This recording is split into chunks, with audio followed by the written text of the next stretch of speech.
भगवान है या नहीं। जुर्म बढ़ रहा है, हत्याएं बढ़ रही हैं, बलात्कार हो रहे हैं, फिर भी निर्भया जैसे कई केसेस हैं जिनमें अब तक न्याय नहीं मिल पाया है। कोरोना वायरस जैसे खतरनाक भयानक बीमारियां फैल रही हैं, मासूम मर रहे हैं, लेकिन कोई इलाज नहीं। ऑस्ट्रेलिया के जंगलों में आग लग गई है और लाखों बेजुबान जानवर इस आग की चपेट में आ चुके हैं। सब कुछ अपने चरम पर है, युद्ध हो रहे हैं, तेल के लिए युद्ध हो रहे हैं। दुनिया के सारे रिसोर्सेस पूरी तरह खत्म होने के कगार पर हैं। ऐसे में ये सवाल उठता है कि भगवान है या नहीं, और अगर हैं तो उनके रहते ये सब क्यों हो रहा है। विज्ञान हमेशा से धर्म के खिलाफ रहा है। वैज्ञानिकों की माने तो विज्ञान ने, साइंस ने भगवान के बिना भी प्रकृति के सभी तथ्यों की व्याख्या करने का तरीका ढूंढ लिया है, लेकिन फिर भी दिल में सवाल आता है कि सृष्टि में सब कुछ इतना व्यवस्थित कैसे है। इतना बड़ा सिस्टम ऑटो मोड पर कैसे चल सकता है भला।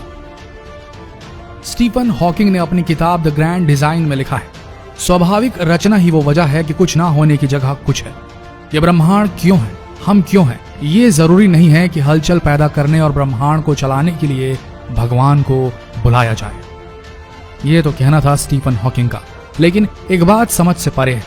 पृथ्वी के इतिहास में कई बड़े मास एक्सटिंक्शन इवेंट्स हुए, हिमयुग आए, इतने बड़े परिवर्तन हुए कि बड़े बड़े विशालकाय जीवों की प्रजातियां साफ हो गई। पृथ्वी पर मौजूद लगभग सारे जीवों का नाश हुआ। ये साइकिल कई बार चली, लेकिन फिर भी जीवन पनपा। एक बार नहीं, कई बार पनपा, फला फूला। ये कैसे हुआ? कैसे जीवन, कैसे जिंदगी ने बार बार रास्ता खोज लिया। अगर भगवान नहीं है, भगवान का कोई अस्तित्व नहीं है, तो वो कौन सी शक्ति है जो जीवों को जीवन जीने के लिए इतना सपोर्ट करती है? क्यों है इतना तारतम्य विश्व में? इतना जटिल होने के बाद भी कैसे जीवन दुर्गम से दुर्गम जगहों पर भी अपना रास्ता खोज ले रहा है? ये सवाल किसी ऐसी पारलौकिक शक्ति की ओर इशारा करते हैं जिसका कोई आकार नहीं, कोई प्रकार नहीं, जिसे स्पर्श नहीं किया जा सकता, जिसकी कोई गंध नहीं, जिसे कभी देखा नहीं गया। सबसे बड़ी बात, जिसे विज्ञान समझा नहीं पाया। पर क्या यह नहीं हो सकता कि विज्ञान की समझ से परे है वो शक्ति जिसे भगवान कहते हैं, जिसे सारे धर्म सृष्टि की रचयिता के रूप में जानते हैं। सोच कर देखिए, क्यों ऐसा है कि जो रूल्स हैं फिजिक्स के, वो निरंतर है, पृथ्वी पर भी और अंतरिक्ष में भी। इनफैक्ट पूरे ब्रह्मांड में जहां तक कि इंसानी समझ पहुंच पाई है, हर तरफ फिजिक्स के, भौतिकी के नियम समान है। एटलीस्ट तब तक तो समान है जब तक वैज्ञानिक स्ट्रिंग थ्योरी और थ्योरी ऑफ एवरीथिंग को पूरा नहीं कर लेते। पैरेलल यूनिवर्स की खोज नहीं हो जाती, जहां के भौतिकी के नियम इस ब्रह्मांड से बिल्कुल भी अलग होने वाले हैं। पर आज तक पैरेलल यूनिवर्स के अस्तित्व की कोई पुष्टि नहीं हो पाई है। पहले एटम्स को सबसे छोटा बिल्डिंग ब्लॉक्स माना जाता था जिससे हर चीज बनी है। फिर पता चला इलेक्ट्रॉन्स होते हैं, प्रोटॉन्स होते हैं जो एटम से भी छोटे होते हैं, जिससे एटम बना हुआ होता है। फिर इलेक्ट्रिनोस की खोज हुई, न्यूट्रिनोस की खोज हुई, और अब विज्ञान की समझ से जब सबसे छोटे एंटिटी कण को भी लार्ज हाइड्रोजन कोलाइडर में टेस्ट किया गया, तो उसमें से भी और भी छोटे कण की जानकारी हुई। पता है वैज्ञानिकों ने क्या नाम दिया उस कण का? हिग्स बोसॉन पार्टिकल उर्फ गॉड पार्टिकल। वीडियो में आगे बढ़ने से पहले अगर आपने अब तक इस पेज को फॉलो नहीं किया है तो प्लीज यही सही समय है, अभी दबाइए ये बटन और फॉलो कीजिए हमारा पेज। अब हिग्स बोसॉन पार्टिकल की खोज, जिसे गॉड पार्टिकल का नाम दिया गया, उसके बाद क्या बोले? अब क्या विज्ञान को घूम फिर कर भगवान, ईश्वर, अल्लाह के पास ही आना है? जरा सोच कर देखिए, डार्क मैटर का मिलना, हिग्स बोसॉन गॉड पार्टिकल का मिलना क्या संकेत देता है? क्यों एक एटम की संरचना बिल्कुल किसी सोलर सिस्टम की तरह लगती है? इतने बड़े पैमाने पे इतनी समानता क्यों है? कौन सी वो शक्ति है जो सब कुछ रन कर रही है, चला रही है? क्यों इंसानी डीएनए में इतनी शक्ति है जिसमें इंसान का आचार, व्यवहार, शारीरिक संरचना सब कुछ एनकोडेड होता है? क्या लगता है आपको, ये सब अपने आप कैसे ऑटो मोड पे चल सकता है? भगवान है या नहीं? क्या भगवान सिर्फ आस्था है, एक सोच? विभिन्न धर्मों द्वारा समाज में शांति बनाए रखने के लिए, लोगों को डराने के लिए बनाया गया एक हथकंडा, ताकि लोगों में डर रहे। बुरा करेंगे तो नर्क में जाएंगे, अच्छा करेंगे तो स्वर्ग मिलेगा, जन्नत मिलेगी। क्या भगवान मानव समाज द्वारा फैलाया गया सबसे बड़ा भ्रम है? कुछ उदाहरण देते हैं आपको, जो वीडियो के इस पड़ाव में देने जरूरी है। आप आस्तिक हों या नास्तिक, शायद ये उदाहरण आपके देखने का नजरिया हमेशा हमेशा के लिए बदल देंगे। आस्था को भले विज्ञान एक भ्रम के रूप में देखे, लेकिन क्या विज्ञान प्लेसिबो इफेक्ट में विश्वास नहीं रखता? विस्तार से बताते हैं आपको प्लेसिबो इफेक्ट के बारे में।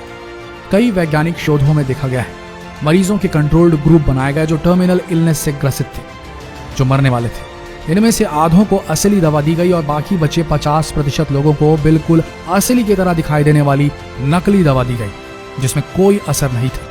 लेकिन फिर भी ये पाया गया कि डॉक्टर के हाथों से दी गई असली हो या नकली, सभी दवाओं का कुछ न कुछ असर हुआ। जी हाँ, नकली दवाओं का भी असर हुआ, जबकि उसमें कोई मेडिसिन थी ही नहीं। इसे विज्ञान प्लेसिबो इफेक्ट के रूप में मानता है, जिसमें मरीज को यह पक्का यकीन हो जाता है कि उसे सही दवा दी गई है और उसका शरीर अपने आप डॉक्टर की आस्था में रिएक्ट करता है, बीमारी से खुद स्वतः लड़ने लगता है। भला यह कैसे संभव है? चलिए, कई नास्तिक ये बोलेंगे कि प्लेसिबो इफेक्ट तो एक साइकोलॉजिकल इफेक्ट है, पर आस्था का क्या? हम में से कईयों के साथ, कईयों शब्द का इस्तेमाल करने की जगह हमें कहना चाहिए हम सब के साथ जिंदगी में कभी न कभी ऐसे मौके जरूर आए होंगे जब हम बुरी तरह फंसे हुए होंगे, बुरी तरह समस्या में रहे होंगे और ऊपर वाले की तरफ दिल से आवाज दी होगी, मदद चाहिए। भले ठीक उसी समय नहीं, ठीक वैसे ही नहीं जैसे हम चाहते थे, लेकिन मदद मिलती जरूर है कि नहीं? माध्यम कोई भी हो, माध्यम कोई आस्तिक हो या नास्तिक, माध्यम कोई बुरा इंसान हो या अच्छा, पर किसी न किसी तरह दुनिया के हर शख्स को किसी न किसी फॉर्म में मदद जरूर मिलती है। भला ये कैसे होता है? क्या कोई वैज्ञानिक एक्सप्लेनेशन है इसका, या विज्ञान इसे महज कोइंसिडेंस मानकर नकार देगा? एक मुसीबत में फंसे इंसान के लिए अचानक से कोई भले ही टेम्पररी तौर पर, भले ही किसी भी मतलब के लिए हो, मदद का हाथ बढ़ाता है, लेकिन बढ़ाता तो है। कौन है उसकी मदद के पीछे की वो शक्ति? क्या ये नहीं हो सकता कि भगवान का कुछ अंश हम सब के अंदर होता है, और वो परम शक्ति, वो रूहानी ताकत जो हर जगह है, जिसकी न शुरुआत है न अंत है, जो हिग्स बोसॉन में भी है, जो उसे गॉड पार्टिकल का नाम देती है, और उस इंसान की चेतना में भी जो एक्सीडेंट से घायल किसी शख्स को रास्ते में पड़ा देखकर बिना लालच के, बिना पर्पस के ही मदद के लिए आगे बढ़ा चला आता है? क्या भगवान का अंश माता पिता में नहीं होता, जो बिना किसी पर्पस के सारी दुख पीड़ाएं झेल कर भी बच्चों के हित के लिए अपना सब कुछ न्यौछावर कर देते हैं? क्या भगवान का अंश उस बच्चे में नहीं जिसे देखकर शराबी बाप भी शराब से दूरी बना लेता है? ईश्वर बोले, अल्लाह बोले, गॉड बोले, यह हर कण में है, हम में है, आप में है। बस ये है, हर वक्त अपनी पोजीशन चेंज करते रहते हैं, जिसे हम ना समझ पाए हैं, और विज्ञान को समझने में भी और टाइम लगेगा। सीधी सी बात है, ब्रह्मांड के इस रंगमंच में man is actor and God is the director.